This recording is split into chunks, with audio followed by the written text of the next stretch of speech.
Ahí está.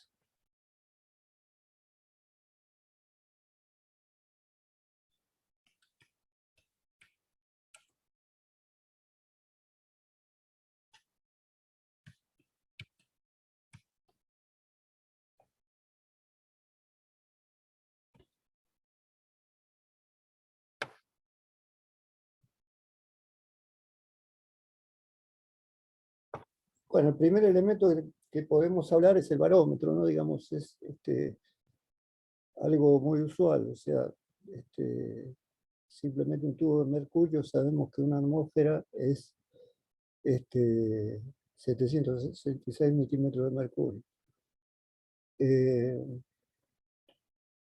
Hacemos mención a esto para hablar de la presión atmosférica y, digamos, como que todos los valores que vamos a tomar están referidos a la presión atmosférica, en algunos casos está con las mismas unidades, ¿no? O sea, en bar o milímetro de mercurio.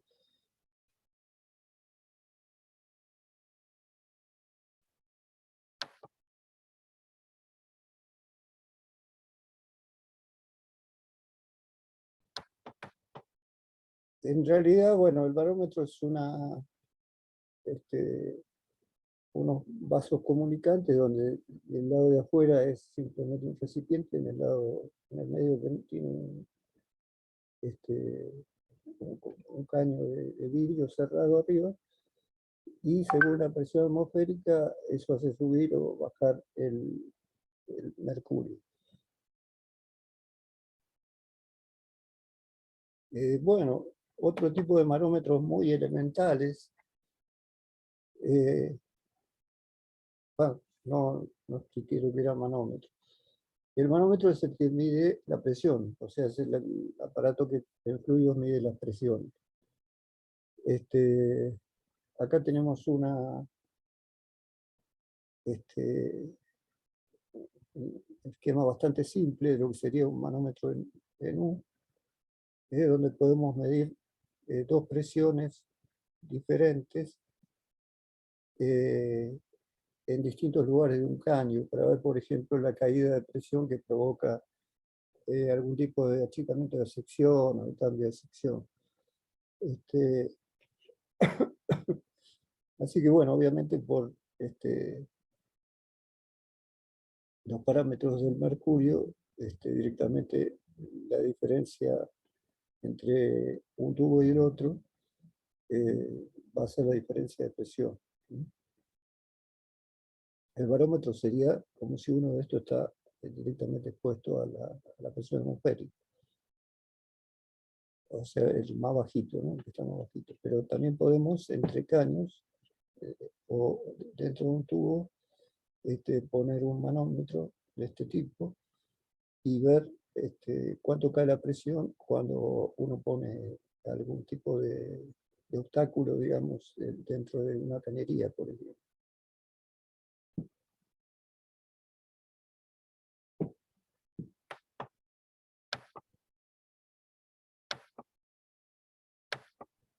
Bueno, esto sería manómetro de tubo inclinado. Lo que nos interesa son los traductores de presión, o sea, directamente los manómetros que miden la presión y la traducen en una marca, en una aguja directamente, o en una señal eléctrica, electrónica. Bueno, hay varios, en general son de membranas de cobre, que, bueno, en función de la presión que reciben, se deforman y pueden marcar en una aguja el resultado. Vamos a ver el principal, que es el tubo Bourdon, que sería esto.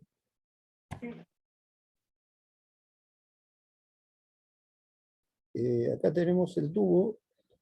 Esto está aplicado al lugar donde queremos tomar la presión. Y acá lo que hay es lo que se llama el tubo Bourdon, que es una especie de, como si fuera un caño aplastado, digamos, algo tiene una sección no circular, sino muy alargada.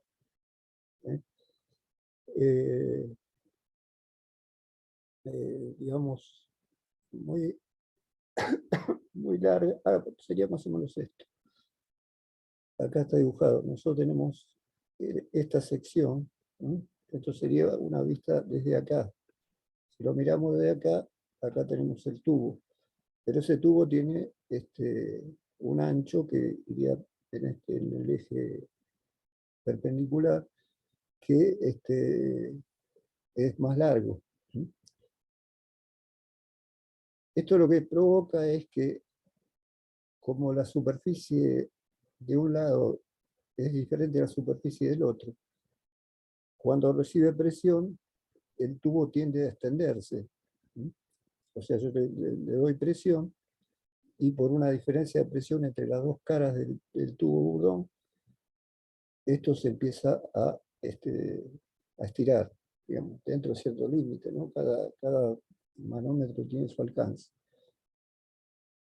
Y después simplemente es un sistema de palancas y un engranaje que mueve la aguja, y con eso, simplemente con eso podemos medir la presión ya en una escala. O sea, ahí ya tenemos un equipo de medición que nos permite medir la presión.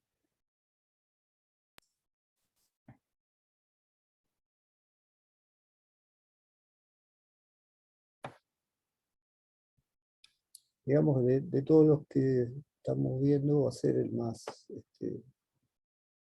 común. Eso lo encuentran en todos lados, en compresor, en calderas, en procesos de gas. Incluso cuando medimos la presión de un neumático, también estamos usando un manómetro de tubo Bourdon. Entonces, bueno, acá van a aparecer ejemplos concretos y actuales. La presión puede estar en PSI, que son libras por pulgada cuadrada. Puede aparecer en bar, como está acá adentro. Acá, en este caso, tiene las dos escalas, acá también. Pero esta tiene bar y pulgadas de mercurio. Y bueno, estos adentro tienen un tubo Bourdon, digamos, es justamente lo que tienen estos relojes.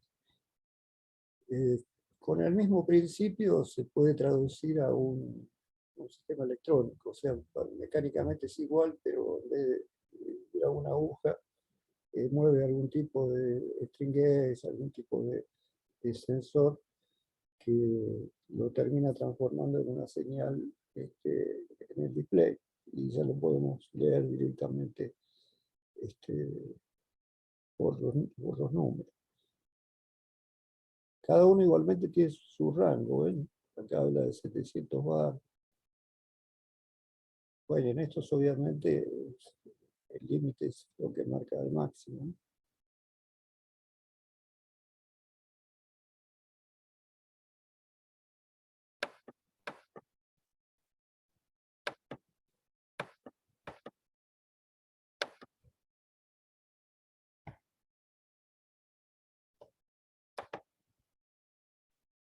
Bueno, ejemplos de presión serían que valoran un neumático,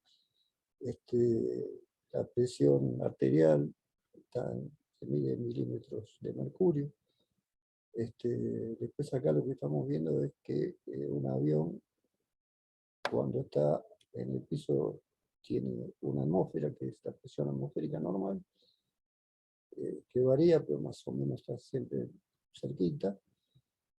Y a unos 500 metros estaría a 0,533 atmósferas, o sea, le bajó prácticamente a la mitad la presión. Por eso el avión está presurizado, para que se pueda viajar, porque si no, a la gente le faltaría el oxígeno.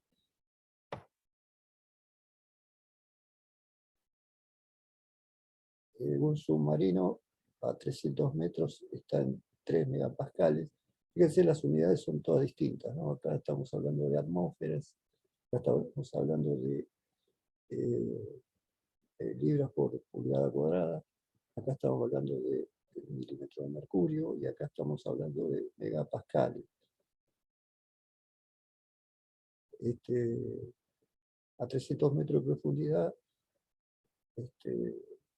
la presión que se ejerce sobre el cuerpo de un submarino es de 3 megapascales, pero a 1000 metros ya se va a 10 megapascales.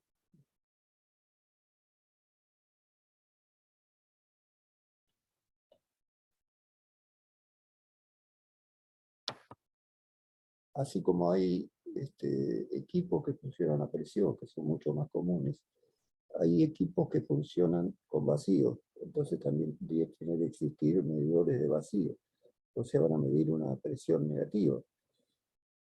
O sea, uno le va sacando el contenido, pero hay distintos grados de vacío según la bomba de vacío que uno use. En realidad nunca lo termina de sacar todo. Entonces, se mide las atmósferas, digamos, que uno está, digamos, bajándole a la presión que está dentro del recipiente, del equipo de parte de la máquina.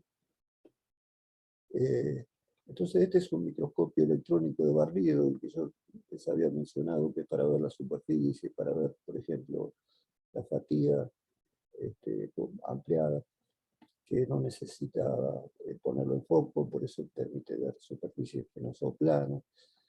Bueno, en este caso la pieza va acá, y acá tiene un ultra alto vacío. O sea, de los más altos, ahora vamos a ver más o menos los rangos de valores, que a cada uno se le da una nomenclatura, pero en el caso de estos equipos lleva los vacíos más altos que se pueden lograr. Todo eso depende de la bomba de vacío que uso, ¿no? Acá el microscopio, de paso, lo ven, pues es algo que hablamos. Tiene directamente un display y saca la imagen de acá. Con controles uno va cambiando los aumentos, va haciendo lo que quiere. Pero, digamos, hay una campana de vacío que es donde hay que poner la pieza. Bueno, esto es muy sencillo, no es otra cosa que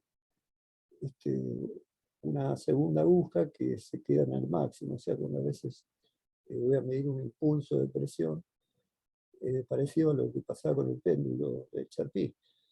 O sea, esta aguja se mueve, pero lo va a hacer muy rápido y va a volver. Entonces me va a marcar esta aguja que se va a quedar quieta, el máximo que llegó.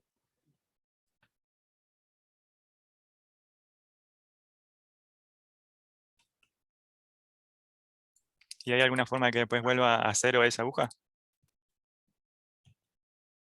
No, sí, eso se vuelve a hacer con una manijita, acá una especie de cabeza de tornillo. Eso uno después la vuelve a poner en el cero manualmente. Sí, pero vuelve, porque después voy a hacer otra medición y la aguja, por ahí ahora está marcando 2 y después el máximo es 1. Entonces, si la aguja está en 2, el 1 no me va a quedar registrado. Entonces, la tengo que poner en 0 manualmente y con eso me va a marcar siempre el máximo.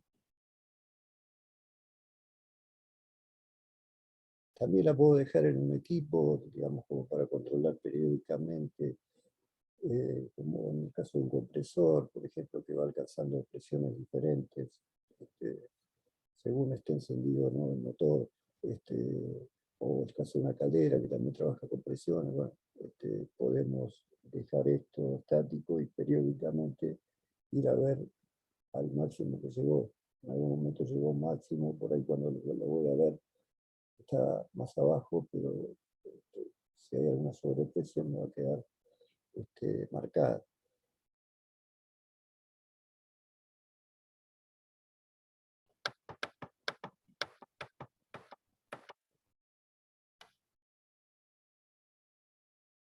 Bueno, este sería un vacuómetro que es exactamente igual que el tubo Bourdon, igual que el manómetro, nada más que trabaja con valores negativos. Acá, bueno, al menos lo pusieron acá solamente, pero son todos negativos. O sea, vamos de la presión atmosférica bajando a valores negativos. También con una escala de pulgadas de mercurio y una escala de bar. Por otro lado, bueno, acá me da la traducción, o sea, 100 kilopascales, un bar sería 100 kilopascales.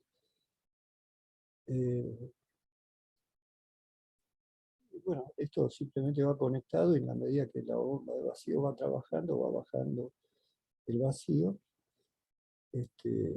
y uno puede mantenerlo con vacío el tiempo que quiera, y por otro lado ir controlándolo para que no varíe, digamos, para que esté dentro del rango que necesito. Hay muchos procesos que trabajan con vacío.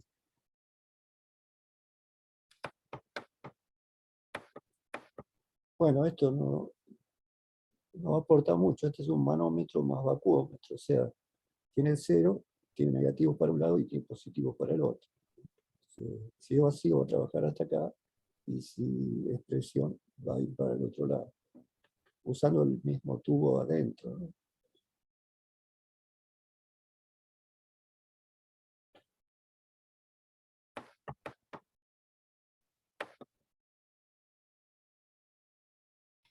Bueno, eso es lo que sería un manómetro diferencial. En realidad, vieron que les mostraba que con un tubo en U uno puede sacar la diferencia entre un lugar y otro de una tubería. Bueno, yo podría conectar las entradas de este manómetro diferencial, que este ya tiene atrás, una en un lugar del caño, otra en otro, donde supongo que hay una caída de presión por pérdidas, no por pérdida de líquido, no por pérdidas hidráulicas, por pérdida este, de caudal, digamos, de presión. O sea, la presión se altera con las dificultades que encuentre en el camino. Entonces yo puedo sacar la diferencia de presión conectando esto con algunas mangueras, y así puedo sacar la diferencia entre dos lugares del tubo.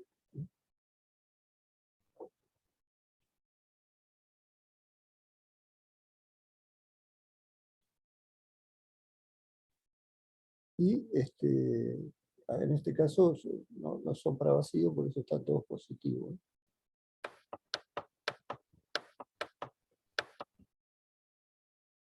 Bueno, el tensiómetro de presión arterial usa distintos principios, o sea, más o menos la idea siempre es una bolsa que se infla. Yo tengo que controlar después en qué momento se empieza a escuchar, digamos, el latido y dónde se deja de escuchar. Porque, digamos, esto aprieta la arteria. Pero el más clásico sería y lo inflo con una perita, y después, bueno, tengo acá el manómetro y voy aflojando la presión y voy viendo lo que me interesa. Pero fíjense que este equipo hace lo mismo, pero directamente lo traduce a valores con dígitos, ¿no? Con valores digitales. En realidad es una forma diferente de medir. Pero la idea es la misma, o sea, mide lo mismo, pero de manera electrónica. Y después que sería más antiguo todavía, donde directamente tengo de verdad una barra de mercurio, o sea, un tubo de mercurio. Y entonces la presión, yo sé en cada momento en qué valor está por milímetros de mercurio. ¿Mm? O sea, es la misma aplicación, o sea, ustedes hacen lo mismo, pero las maneras de medir son todas distintas.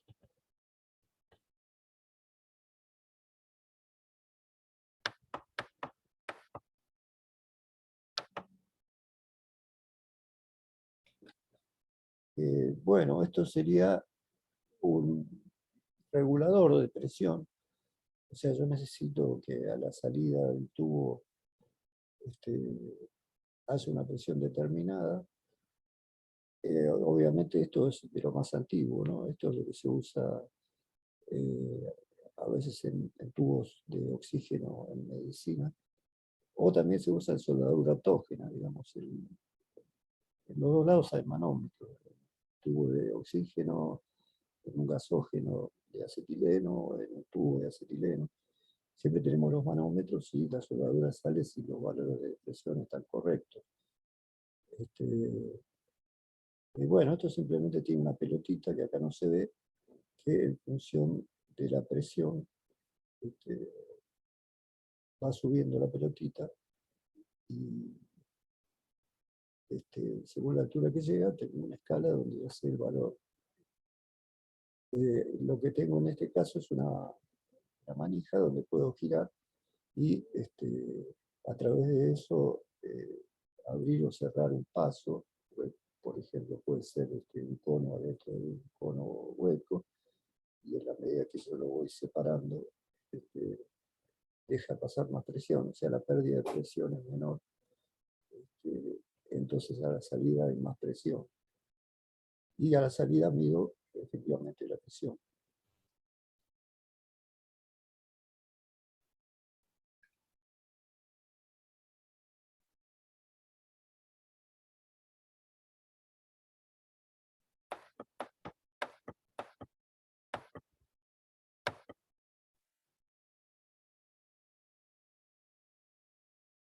Bueno, este es un caso parecido, donde acá se ve que hay un instrumento para regular la presión, generalmente es una membrana. Y bueno, tengo la entrada y la salida de la presión, y acá me está midiendo la presión con manómetros normales, de entrada y salida. Controlo la de entrada porque con eso sé más o menos cuánto queda de gas adentro del tubo, y la salida, que es el valor que yo necesito. Obviamente que esto tiene todos unos circuitos internos. Bueno, cuando hablamos de vacío, tenemos el RB, que sería el vacío bajo, o sea, no demasiado vacío. Está entre 10 a la quinta, que es una atmósfera, y 3,3 por 10 a la, acá está mal, es a la menos 3. O sea, tiene que ser valores muy bajos de presión. Se dice medio, incluso los instrumentos se clasifican así, o sea, cuando uno ve un catálogo, por ejemplo, de vacuómetros, que serían los medidores de vacío, va a ver que dice este equipo es HB, SMB, es alguna de estas siglas. Ahí veíamos que el microscopio electrónico llevaba UHB. Estos niveles de vacío, digamos, es la referencia con que después se identifica cada equipo. Ya sería medio si va de 3,3 por 10 a la menos 3 hasta 10 a la menos 1. Alto vacío desde 10 a la menos 1 hasta 10 a la menos 4. Ultra alto vacío de 10 a la menos 7 hasta 10 a la menos 10. Midiendo en pascales, ¿no? Y ultra alto vacío extremo cuando supera los 10 a la menos 10. Obviamente que no cualquier bomba de vacío puede alcanzar estos valores más altos, o sea, depende del equipo que yo uso para hacer vacío.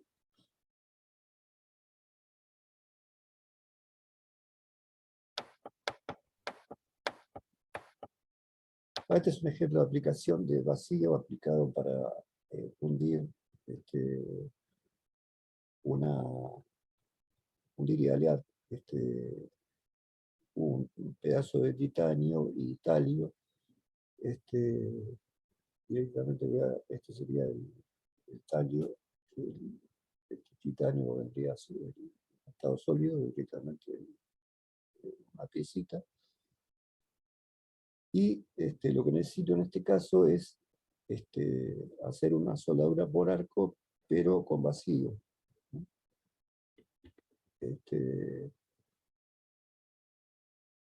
Entonces, bueno, acá voy a usar un vacúometro y voy a saber porque el valor del vacío que tiene que haber para que esto funcione ya está normalizado.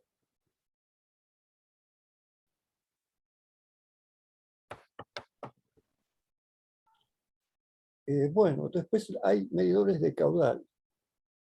El caudal es el flujo, o sea, la cantidad de litros o masa o kilos que pasan por segundo por el tubo. O sea, una cosa es la presión, que es la presión que ejerce sobre el caño, o se ejerce en cualquier punto del interior del líquido. O porque puede ser gas también, o sea, todo esto es para gases y para líquidos.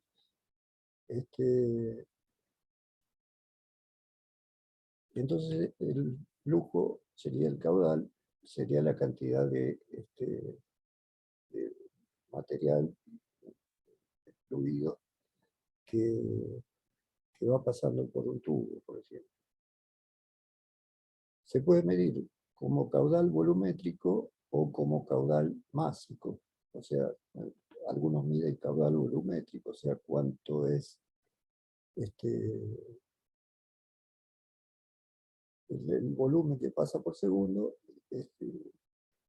por ejemplo, cuántos metros cúbicos pasan por segundo, y el másico sería cuántos kilos o cuántos gramos pasan por segundo. Esto imagínense que si lo que pasa por el tubo es agua, el caudal volumétrico y el caudal másico va a dar igual, pero si es gas, el gas se puede comprimir, por lo tanto, no es lo mismo el volumétrico que el másico, porque para alcanzar 1 kilo de gas es una cantidad enorme de metros cúbicos. O sea, ¿no? En ese caso directamente estoy midiendo el caudal volumétrico.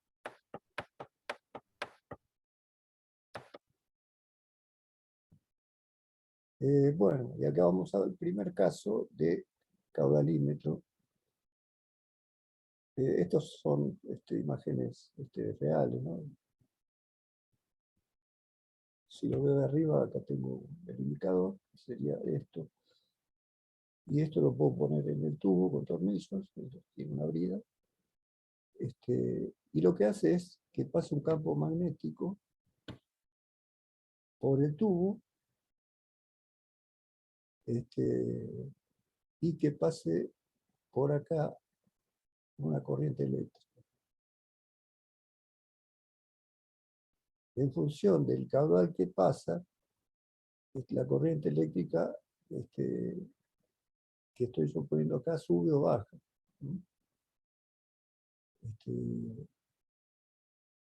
Digamos, es como que si el caudal es más alto, el fluido que está en un momento determinado se va más rápido que si tengo menor caudal.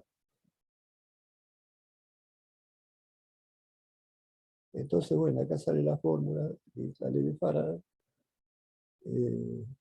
Estos son los experimentos de Faraday, ¿no? Un campo magnético que atraviesa un fluido, y qué es lo que pasa con el campo magnético y cómo se produce la corriente.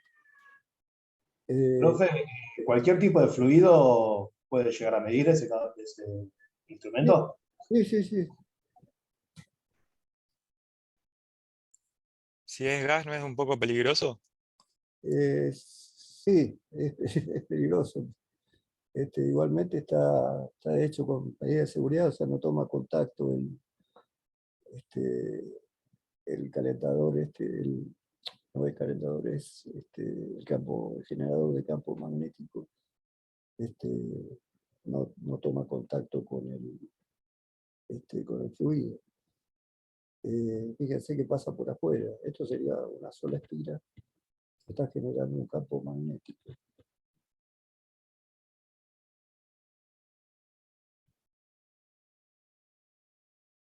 Y después estamos trabajando con corriente en los dos extremos del campo magnético.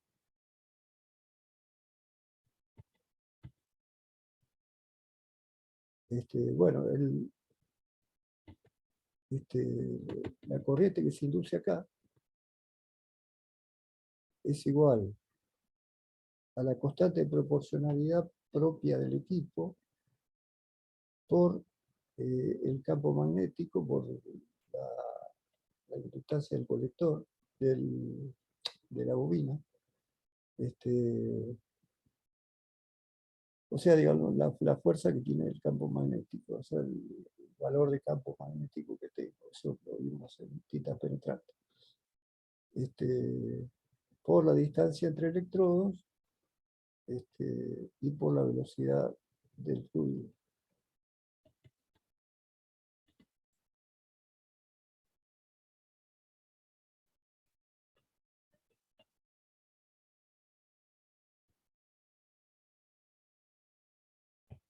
Acá en realidad yo lo que tendría que, esto lo que me va a dar es la velocidad. Entonces despejaría B porque es una variable que pone la corriente que le está haciendo pasar, o la tensión que le está haciendo pasar a este campo magnético.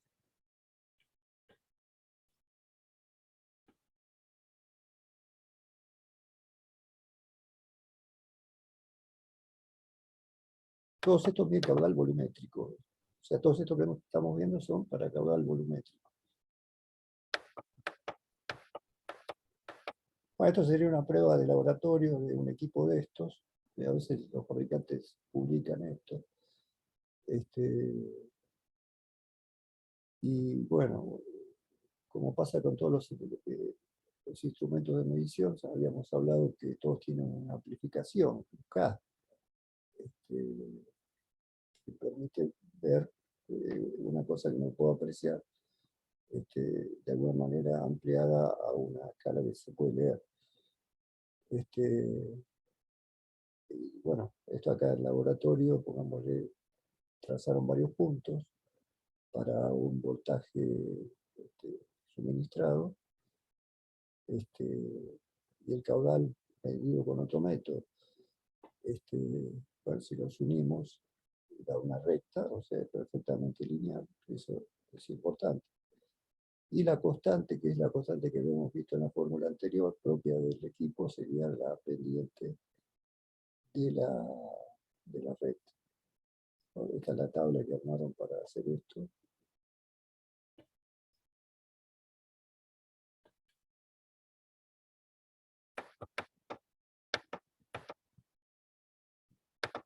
Bueno, acá ya empiezan a aparecer algunos un poco más complicados.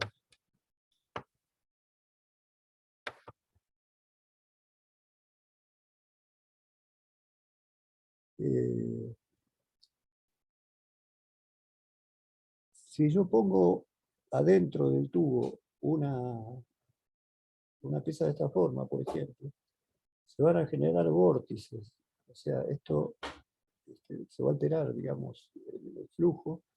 Y si pongo este tipo de paletitas, lo que va a aparecer es que empiezan a girar, ¿no? Porque es como que hay una alteración, deja de ir todo en el mismo sentido y de alguna manera se enrosca, digamos, el fluido por el vórtice que produce esto. Entonces hace girar las paletas. Básicamente, la idea es poner en el tubo un detector de un lado y del otro, poner el elemento dentro del caño, y en función de los vórtices que se producen, se puede medir directamente el caudal.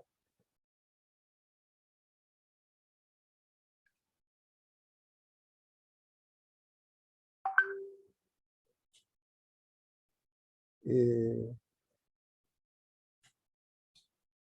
flujo en vol por segundo sería la frecuencia del vórtice, o sea, cuánto tarda en dar una vuelta, dividido en un factor K que es propio del equipo, como pasaba en el caso anterior y pasa en todos los equipos, digamos, la constante K famosa de los equipos de medición. Bueno, si acá lo vemos en función del número de Reynolds, no sé si ustedes ya vieron esto en alguna materia. Esto se ve bien en mecánica de los fluidos. Bueno, este número de Reynolds tiene que ver con la capa límite, o sea, depende de la densidad del fluido, depende de varios factores, de la rugosidad, de las paredes, del caño.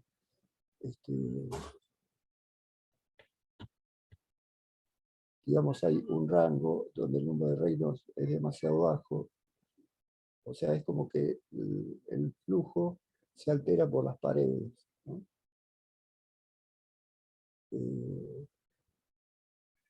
Si el número de Reynolds es bajo o es muy alto, ahí ya esto no funciona y hay un rango de operación.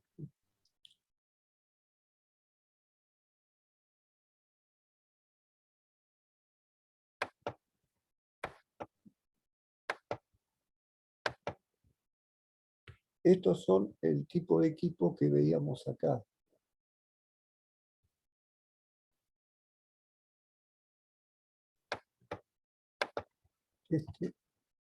Esto también provoca un vórtice.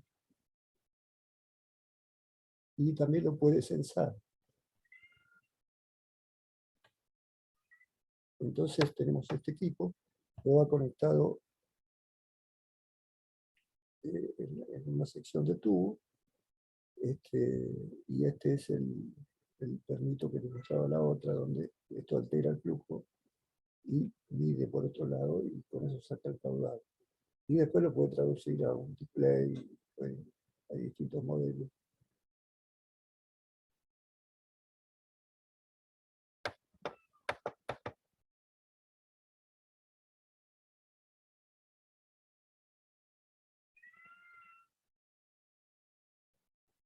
A ver, un segundito.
Bueno, gracias. Continuamos. Profe, disculpe, una consulta. ¿Dio fecha de segundo parcial? Eh, Habíamos hablado de la última semana de octubre, pero habíamos quedado que ustedes lo iban a chequear, digamos. No había quedado cerrado todavía. Si todos están de acuerdo en la última fecha de octubre, lo hacemos ahí, si quieren, una semana después.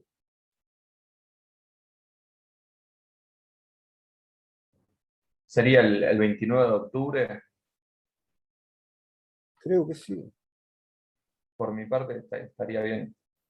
Sí, por mí también. Sí, yo creo que la mayoría había dicho que estaba bien la semana pasada.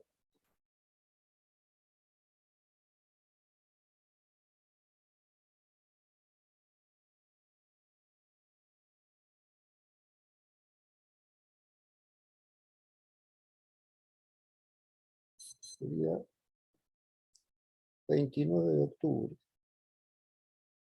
Hay varias semanas todavía.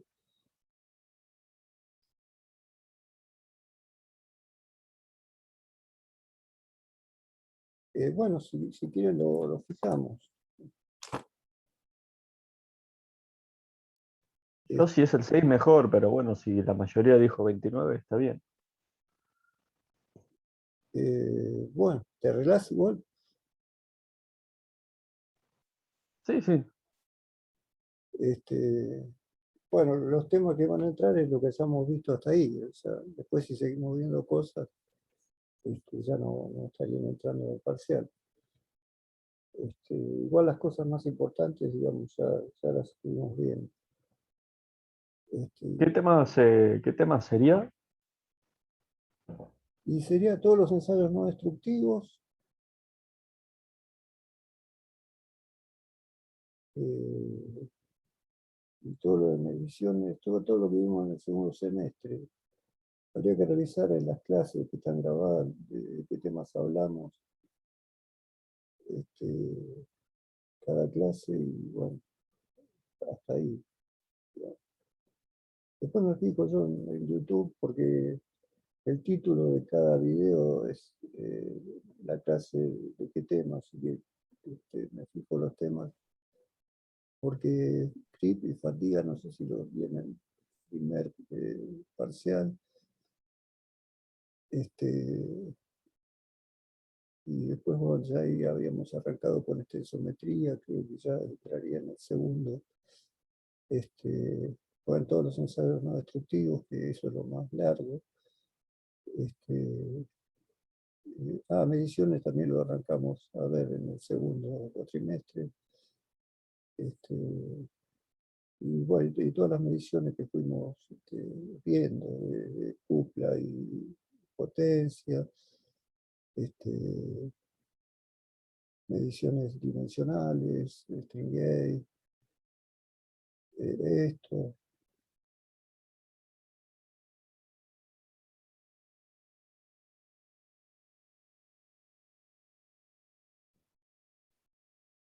Bueno, este sería lo que recibe el nombre de rotámetro, que es un recipiente cónico con otro elemento cónico acá. Es bastante sencillo, ¿no? Enseguida se dan cuenta de qué se trata. En la medida que hay más caudal, más se levanta esto.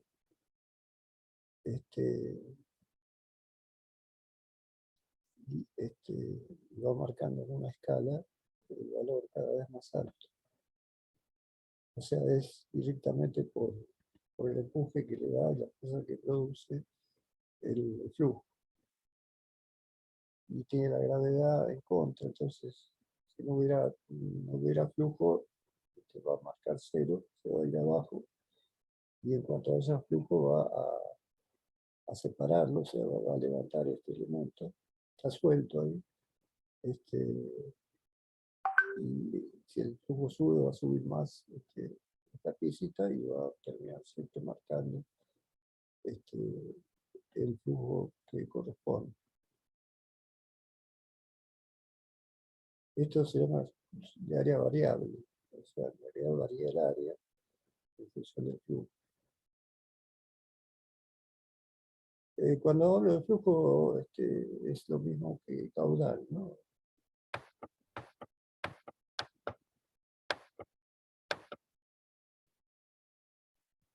Acá hay otros tipos,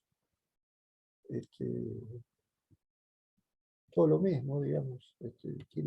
Lo que pasa es que están limitados porque, como trabaja por gravedad, solamente puede estar vertical. O sea, no lo puedo poner en un equipo que me quede en diagonal o que me quede. Porque si no, ahí pierde la calibración, digamos. Tiene que quedar vertical.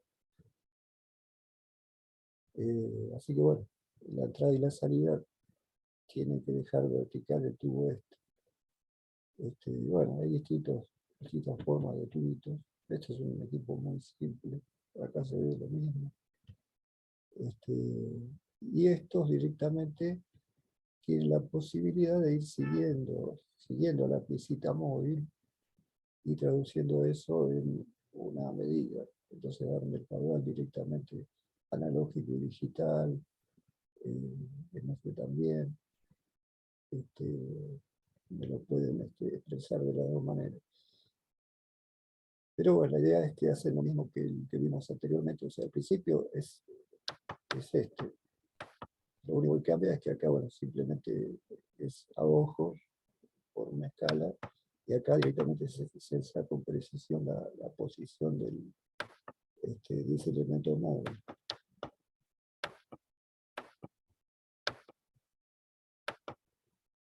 Bueno, fíjense otro que interesante, medidor de caudal por turbina. Acá lo que hay es una turbina metida dentro de la cañería donde quiero controlar, y un sensor que va a detectar los pulsos, o sea, va a ir girando la turbina, que la va a hacer girar el fluido que pasa por adentro, y obviamente va a girar más rápido cuanto más caudal haya.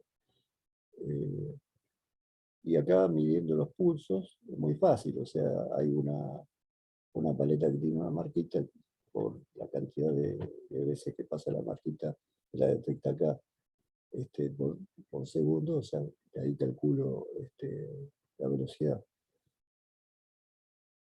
Y bueno, proporcionalmente el caudal, ¿no? Acá van a ver uno donde se ve mucho más claro.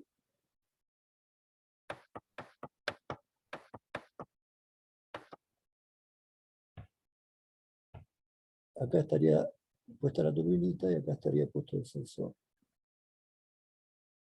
Bueno, en este caso el sensor ya está con el relojito colocado. Y en realidad, bueno, lo mide a través de pulsos que va tirando la turbina según la velocidad que va, y que se traducen en valores de velocidad y de caudal.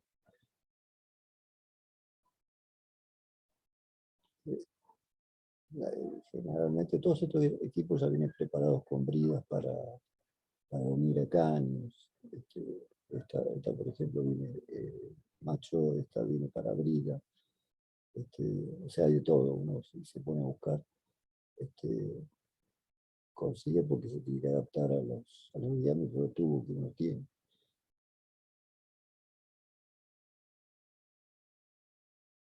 Eso pasa en la mayoría de estos equipos. Como vieron, siempre hay una conexión para estar en el tubo. Bueno, esos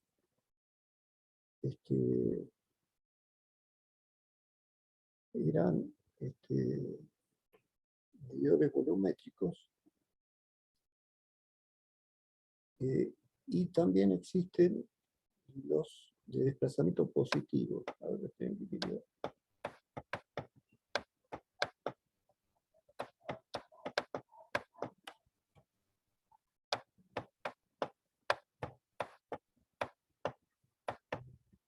Bueno, dentro de los caudalímetros volumétricos tenemos los que vimos hasta ahora y unos particulares que son de disco, que son, en realidad este es uno nada más, pero hay varios, son instrumentos que de alguna manera miden la cantidad, como que de alguna manera guardan parte de lo que pasó y van contando cuánto va pasando, como ahora van a ver en este caso. O sea, directamente lo calculan por el material que pasó. Esto sería el tubo. O sea, este externo sería el tubo. Acá pondría este equipo.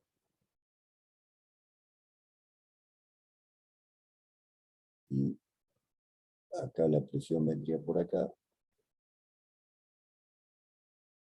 El caudal también. O sea, este es antes de que empiece a indicar, ¿no? Después ya se establecería el flujo por acá.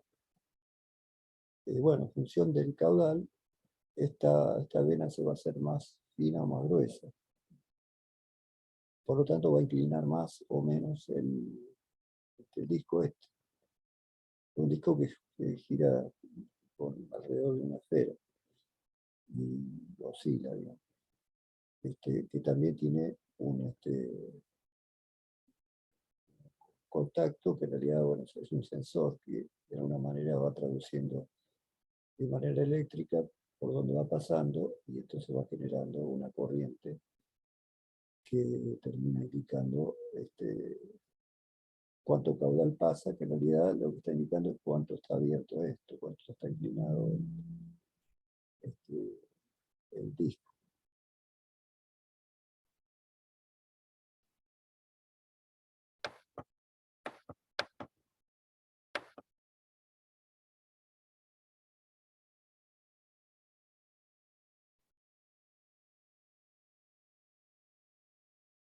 Bueno, acá esto lo que va a hacer es contar, o sea, va a tomar parte del fluido y va a contar, y según las vueltas que vaya dando, va a calcular el caudal.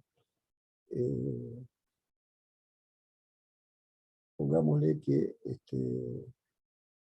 los dos extremos del tubo, donde queremos medir el caudal, uno alimenta este lado y otro alimenta este lado.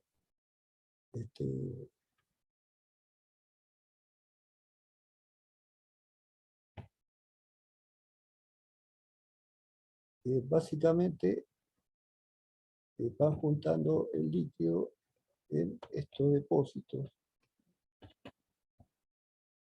Y esto está metido dentro de un excéntrico, esto en realidad es excéntrico. Entonces, en la medida que entran y salen,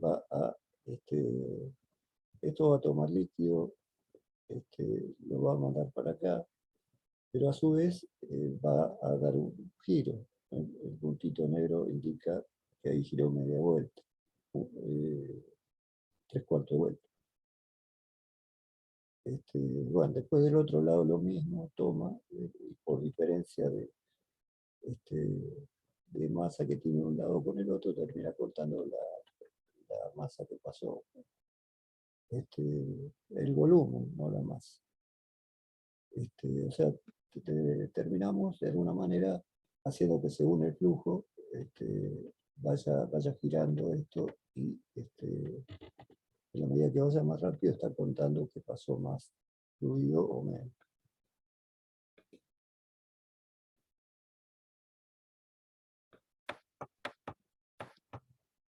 Bueno, esto es parecido a las antiguas bombas de aceite, pero al revés. O sea, en lugar de usarse como bomba, se usa para medir. Obviamente que esto es muy liviano. Muchas de estas maquinitas tienen piezas plásticas. Bueno, esto simplemente va a entrar la presión, va a hacer girar las dos piezas estas, los dos lóbulos estos. Bueno, esto tiene la forma para girar de manera constante, o sea, cuando estaba dando vuelta, esta otra da vuelta, y el flujo total es el que pasa por acá y por acá, por arriba y por abajo.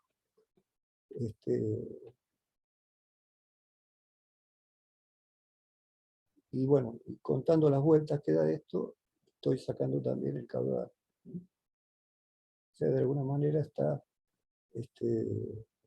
contando cuántas veces dentro de un periodo de tiempo un determinado volumen es transferido de un lado al otro. Entonces con eso tengo el caudal.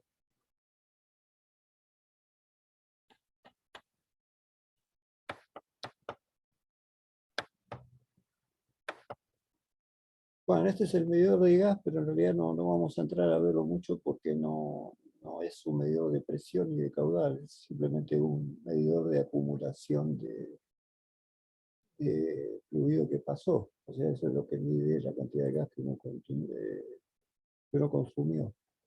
O sea, no mide el caudal, sino el caudal a lo largo del tiempo, va acumulando la cantidad de gas que pasó por ahí.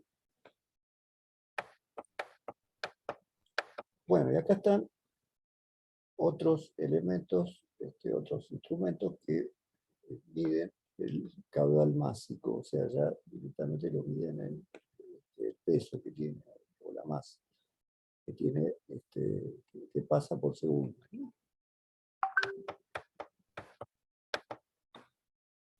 Como los principios de funcionamiento son diferentes, acá no, para este tipo de principios físicos se mide la masa y los que vimos hasta ahora medía el volumen. Bueno, este sí no es para gas, porque en este caso sí hay temperatura. Esto sería para líquido. Es lo que habíamos hablado al principio.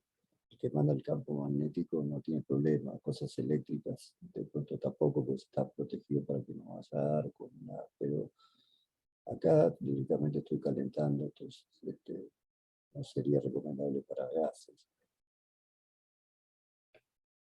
Bueno, este es un principio físico medio extraño, pero el fluido se mueve desde acá para adelante. Tenemos un calentador y tenemos un sensor de temperatura. Acá está más claro.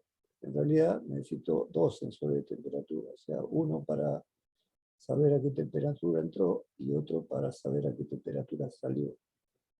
O sea, lo caliento en el camino, del caño al material, al fluido, y en función del caudal másico,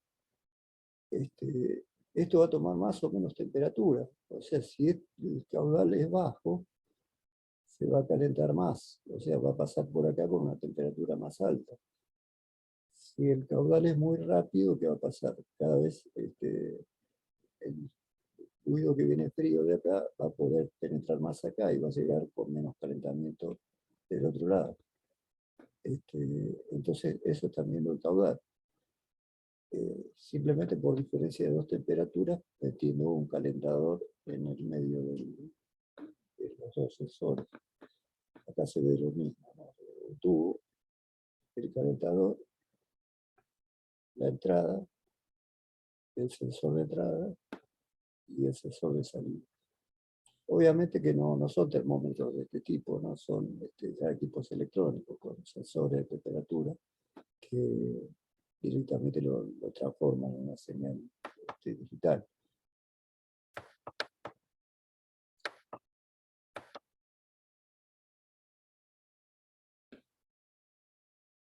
Bueno, hay variantes, o sea, podrían ser esos sensores que vimos que estos, por ejemplo, esto es bastante simple porque no hay que perforar el tubo, no hay que unir nada, directamente es todo externo, ¿no? Directamente pongo el sensor, es una bobina que obviamente con la temperatura cambia la resistencia. Del otro lado también, y el calentador es un arrollamiento por el que pasa energía eléctrica.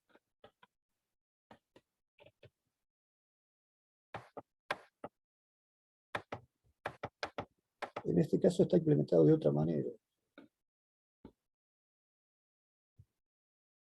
Directamente dentro del mismo vástago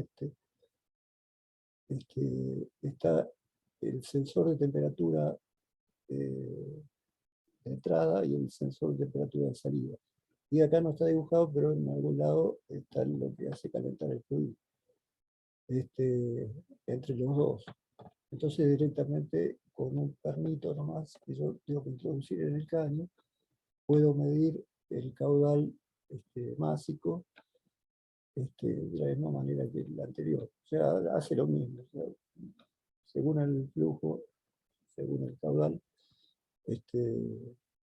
va a enfriar más o menos el fluido con el paso de un sensor a otro.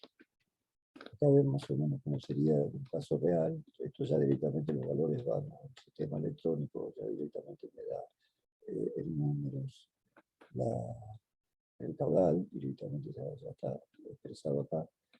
Y esta sería la ampliación de esta parte, sería esta. Pensé que es algo medio chiquitito. Bueno, esto entra simplemente por un agujero, se puede ir bajado arriba. O también viene, digamos, como para acoplar, como otros caudalímetros, para acoplar con bridas. Esto depende siempre del diámetro del tubo, o sea, hay tubos que son tan gruesos, de un diámetro tan grande, que necesito una briga para unirlo. En otros casos directamente son roscas, como las roscas de los conductos de agua domiciliarios. Bueno, en este caso sería lo mismo. Son distintas variantes de lo mismo.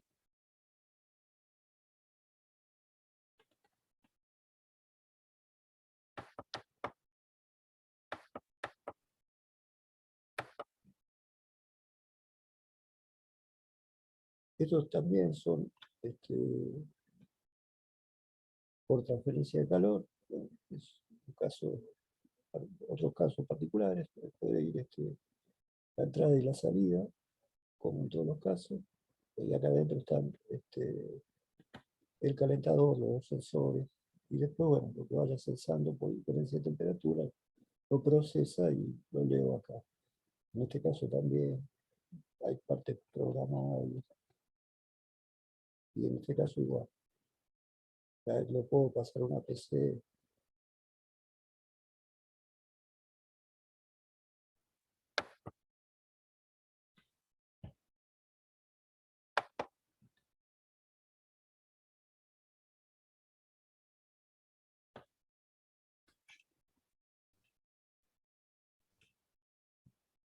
Y este es el caudalímetro de Coriolis.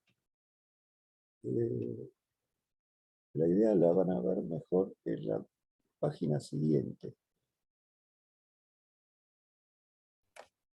Ustedes vean esto, tiene acá una especie de recipiente. ¿Qué es lo que pasa por acá adentro? Eso lo vemos en la próxima.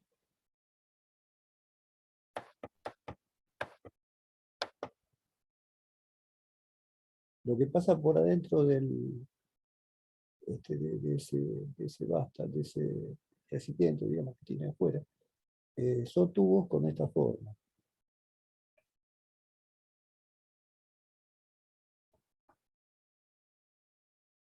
De este lado, fíjense que están las conexiones externas para el fluido del caño principal.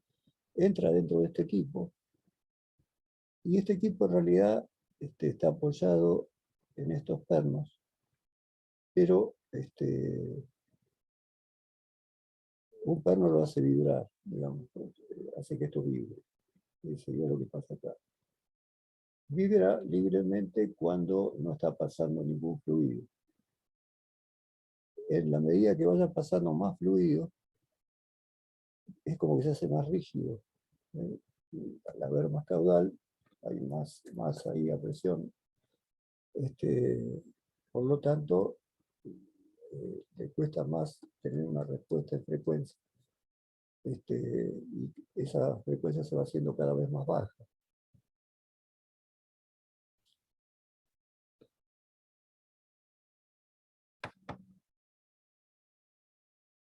Bueno, esto se puede hacer como práctica, digamos, ver qué pasa con dos maneritas, cómo, cómo reaccionan ante el paso de los fluidos. Este sería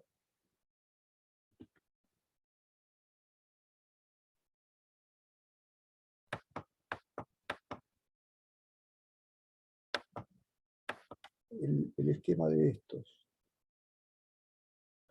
O sea, acá adentro lo que tiene es esa conexión.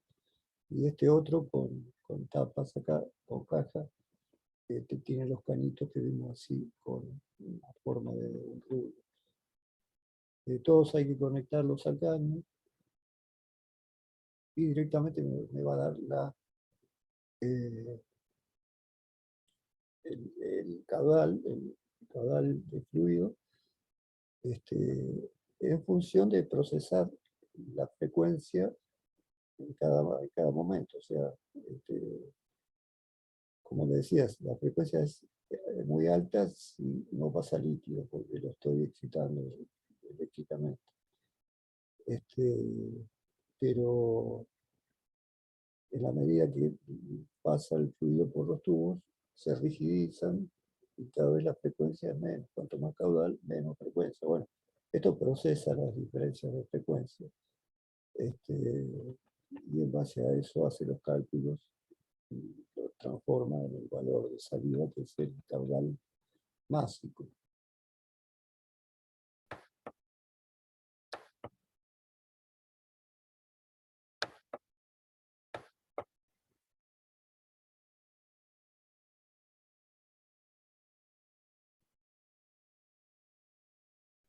Bueno, hasta acá tenemos todo lo que es mediciones de fluidos.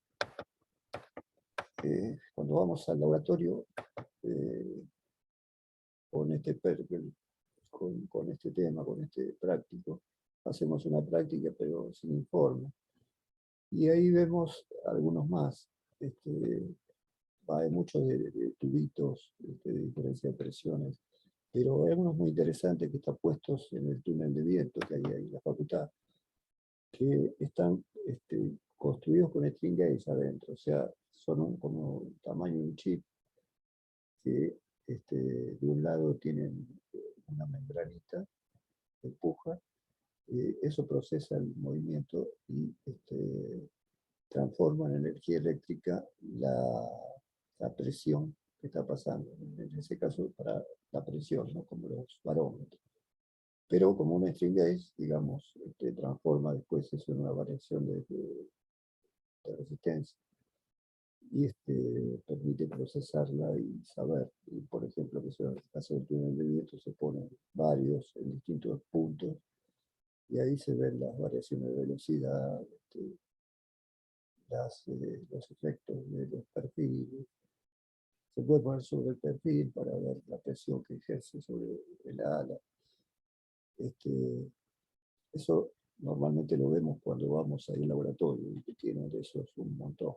Pero bueno, imagínense una piecita muy chiquitita, pues muy puntual, que está constituido por un diafragma que mueve un sensor y que lo transforma en una señal eléctrica.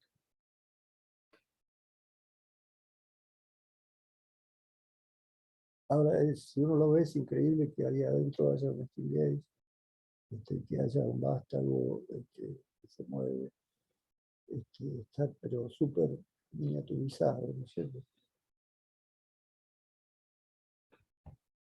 Esos que le digo son para medir presión, que son como los primeros que vimos, como los manómetros. Bueno, esto después ustedes lo pueden ampliar con otro apunte que van a ver que también está en el campus.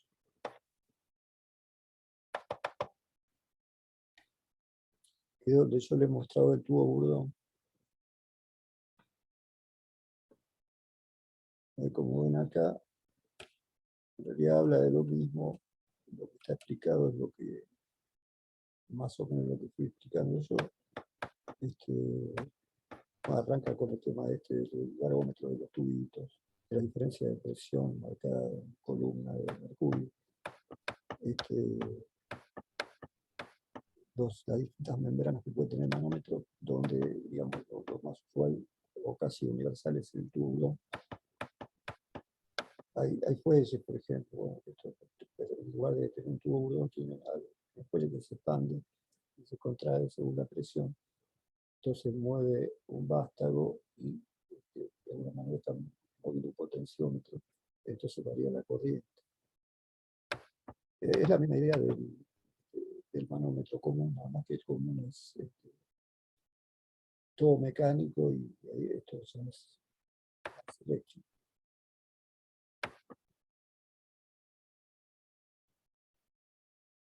Bueno, acá les habla que el caudal puede expresarse en términos de volumen por unidad de tiempo. Esto se conoce como flujo volumétrico, también puede expresarse como masa por unidad de tiempo. Esto es flujo másico.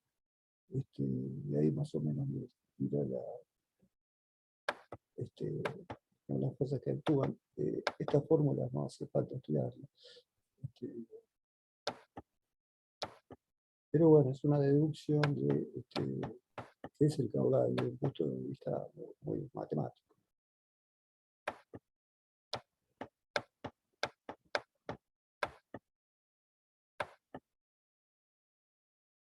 Esto es lo que le decía de mediciones de presión diferencial, o sea, directamente medir la presión entre dos puntos de tubo donde en el medio hay algo, como en este caso una tobera o un venturi, que obviamente va a alterar la presión. Entonces, puede ser con manómetros o puede ser con tubo de mercurio, un poco antiguo, y es que yo puedo medir la alteración que produce ese obstáculo. Acá medida más o menos de los distintos sistemas que estuvimos viendo.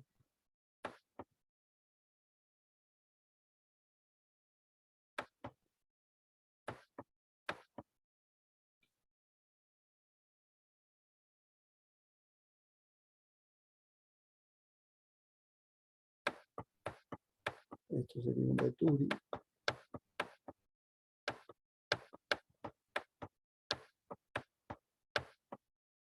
Y acá sí ya tenemos los que más nos interesaba, que son los que vimos.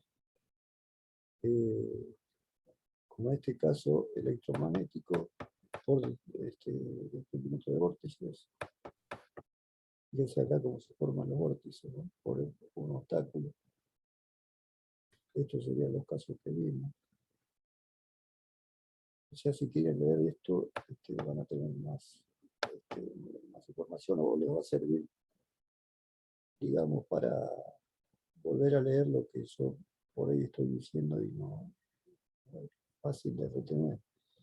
O sea, lo que hablamos está escrito. Rotámetros, medidores amplitudinales, medidores de desplazamiento positivo con el disco oscilante, el de pistón oscilante, el tipo Rod,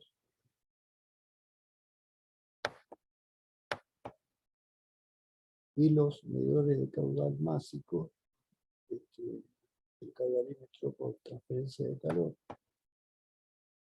Pero no está ilustrado, digamos, no tiene los esquemas que tiene lo que vimos. Está bien explicado, o sea, dice más o menos lo que hablamos, pero no tiene, digamos, ejemplos o imágenes.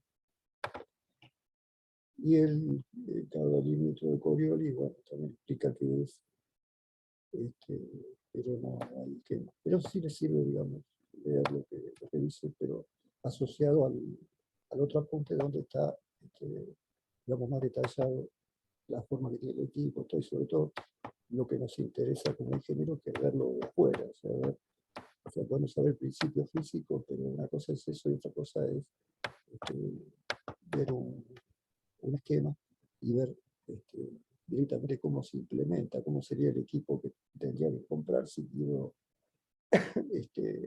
medir caudal, por ejemplo. O las distintas formas que hay. Es importante, o sea, ver las distintas formas que hay. Después igual voy a ir a catálogos y voy a ver los rangos, los errores, como vimos el tema de errores en mediciones físicas. Bueno, uno va a buscar que se adecue al caso de uno, que es lo que quiere medir. Estos generalmente quedan fijos, o sea, son, ya están puestos y dentro de un proceso permanente, cerrado, estos instrumentos permanecen siempre puestos. Realmente que yo, por ejemplo, medir el caudal en un lugar, yo lo estoy midiendo permanentemente.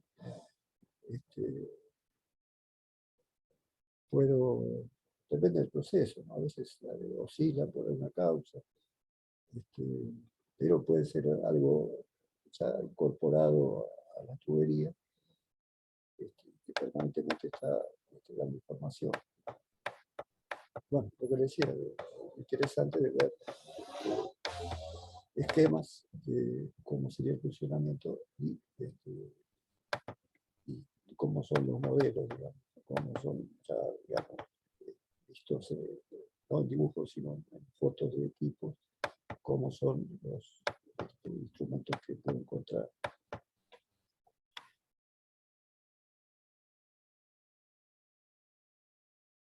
Bueno, yo por hoy con esto creo que vamos bien, ¿no está? Así que bueno, oportunamente vamos a hacer el parcial, después va a haber una clase recuperatoria. Pero nos queda una cantidad de clases importante, que perfectamente nos permite dar todo lo previsto. Bueno, no sé si a alguno le quedó alguna pregunta de este tema.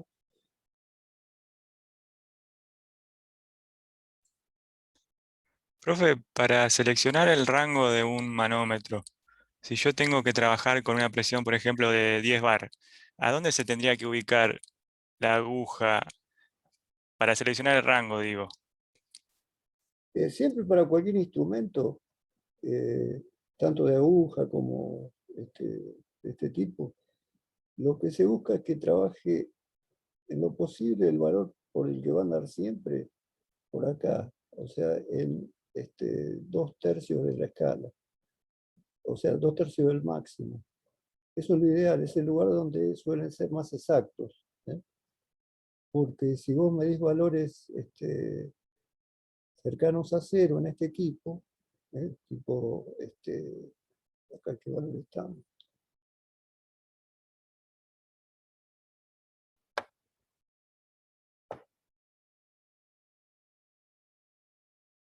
Qué sé yo, tipo 3, 4, me convendría uno de como máximo 5.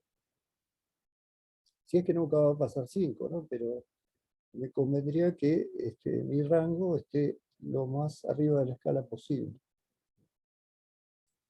Entonces, bueno, estaría bien para, en este caso es un bajómetro, estaría bien para hasta -30.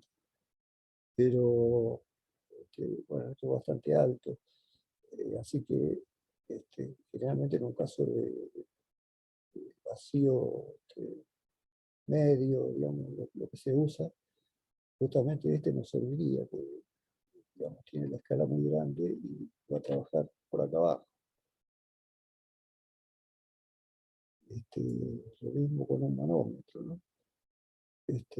Pero siempre el tema es que trabaje, ¿no?, regularmente en un rango que esté centrado en 2/3, desde 0 hasta 2/3 de la escala total. Ah, perfecto, profe, gracias. Digamos, es donde son más sensibles y donde menos tengo errores de lectura, digamos, pero fundamentalmente es donde funcionan mejor todos los equipos. Y aparte donde definen bien, porque por otro lado, si son presiones muy bajitas, pongámosle en este caso, y me aparece la aguja que se va por acá, en realidad a esta altura de 0 a 5 yo tendría que tener muchas más divisiones, porque por ahí me va a interesar tener el 0,1, el 0,2, el 0,3, o por lo menos el 0,5, el 1, 1,5. Entonces me van a faltar marcas. Entonces si tomo uno que va hasta 5, entre 1 y 5, imagínense, los números van a estar más separados y la apreciación va a ser mucho mejor porque voy a tener más rayas, voy a tener más decimales en la lectura.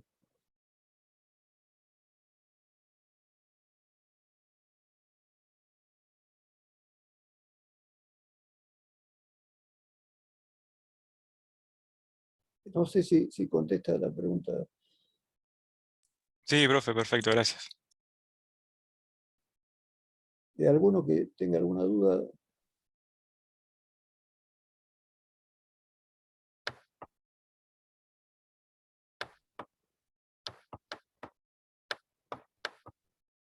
Próximos trabajos prácticos, profe, nos quedan varios. ¿Qué nos queda?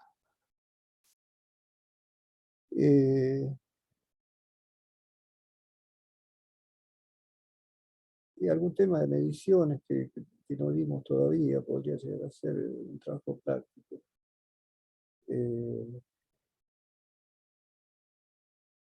Vamos a ver el ensayo de corrientes parásitas, también que es el último ensayo que nos queda.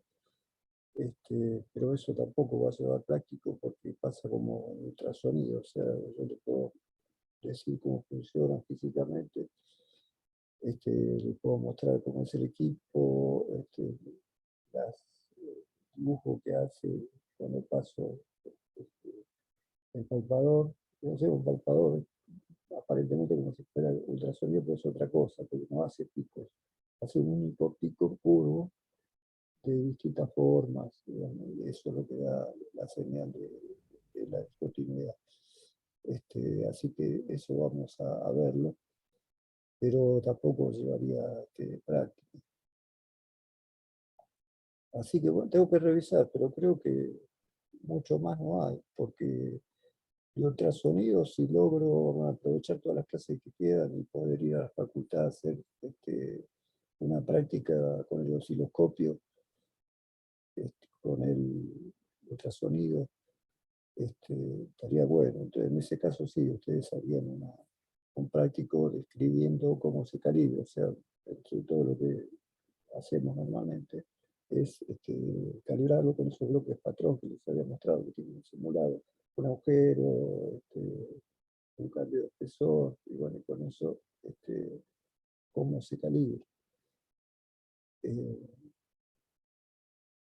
Ese podría ser el único práctico si lo podemos ir a hacer en la facultad. Ese sería el que podrían hacer. Si no llegamos a ir a la facultad en un momento, se quedaría, digamos, sin hacer el práctico, porque sería prácticamente repetir lo mismo que el apunte o lo que yo les cuento. Lo interesante es verlo.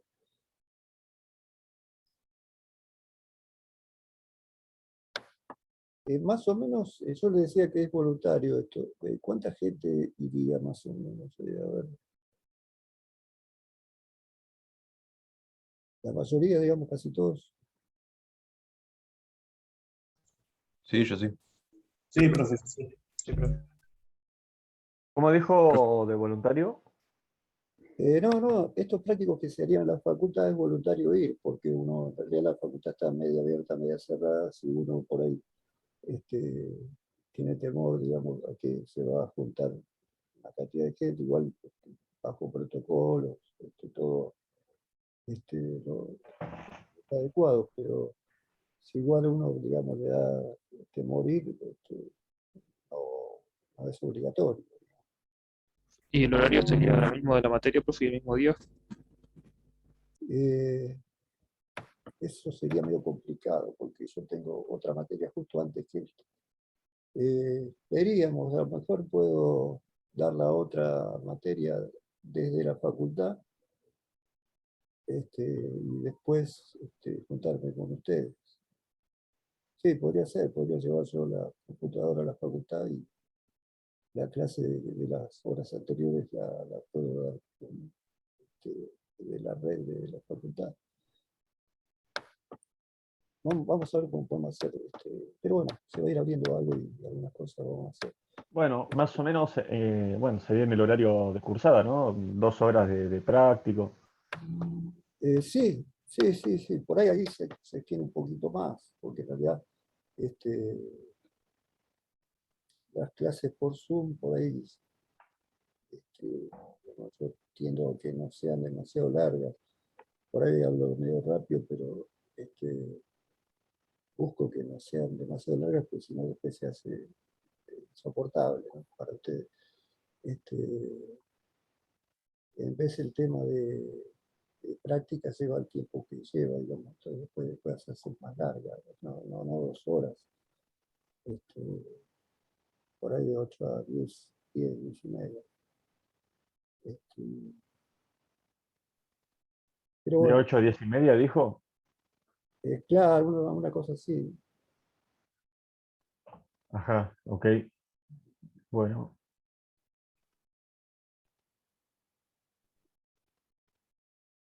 Yo voy a ir gestionando ya más o menos las fechas, como bien qué es lo que me piden.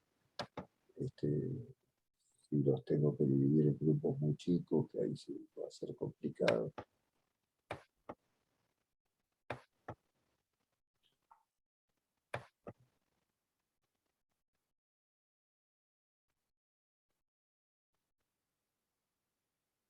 Bueno, ese tema lo voy a ver con la gente de la facultad.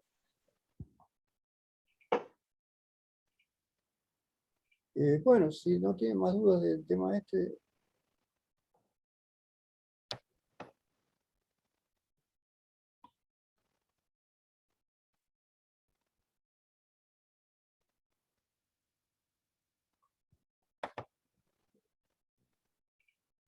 estaríamos viéndonos el viernes. El bueno. Profe, de este iba a haber práctico, dijo. Disculpe. ¿Cómo? De este tema iba a haber práctico, dijo. No, descrito como práctico para hacer, no. Ok, perfecto. Profe, nos vemos dentro de 2 semanas, ¿no? Porque es feriado el viernes. El viernes es feriado Sí, es feriado. o el lunes, porque no me acuerdo bien cómo venía el 12 de octubre. Los 2 días, El 12 de Adrián. octubre es el lunes, pero el 8 por feriado de fines turísticos tampoco hay actividad. Me fijo en el calendario académico. Está. 8 de octubre. Ah, sí, feriado. Sí, 12. No, porque el 12 es martes. Eso es lo que me llama la atención. Si el feriado debe ser el lunes. No, del 8 es por feriado con fines turísticos. Después el de la diversidad cultural sí es el 12, El del 12 de octubre pasó para el lunes 11. para el 11, exacto. Ese es el de la diversidad, respecto a la diversidad cultural. Después el del 8 es feriado con fines turísticos. Ah, está bien. Entonces queda del 8 al 11. Claro, está bien, está bien. Bueno, fin de semana largo. Sí. Unos cuantos días. A esta altura va a servir. Bueno, entonces los dejo que tengan un buen fin de semana. Un buen fin de semana largo la semana siguiente. Un abrazo para todos y nos seguimos viendo. Bueno, buena Buen fin semana. de- Profe, yo tengo una pregunta que le quiero hacer. Si nadie tiene nada más que preguntar.